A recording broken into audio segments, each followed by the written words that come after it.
వెంటనే ready to income వచ్చే మామిడి తోట అండ్ వ్యవసాయ భూమి కోసం చూస్తున్నారా? మంచి ల్యాండ్ పైన ఇన్వెస్ట్మెంట్ చేయాలనుకునే వారికి సూపర్ అవకాశం.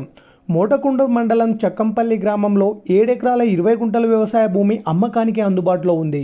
ఈ ప్రాపర్టీలో 1 ఎకరం 20 గుంటల పొలం, 6 ఎకరాల పూర్తి స్థాయి మామిడి తోట ఉంది. ప్యూర్ రెడ్ సాయిల్, మంచి సారవంతమైన భూమి, పంటలకు అనుకూలమైన ఫర్టైల్ ల్యాండ్, ఫార్మింగ్కు మరియు లాంగ్ టర్మ్ ఇన్వెస్ట్మెంట్ కోసం బెస్ట్ ఆప్షన్. 1 ఎకరం ధర 52 లక్షలు చెప్తున్నారు. కూర్చుంటే తగ్గుతుంది. ప్రశాంతమైన లొకేషన్, మంచి రిటర్న్స్ వచ్చే అవకాశం. ఇలాంటి మంచి అవకాశం అస్సలు మిస్ అవ్వకండి. ఇంట్రెస్ట్ ఉన్నవారు వెంటనే స్క్రీన్ పైన ఉన్న నంబర్కి కాంటాక్ట్ చేయండి.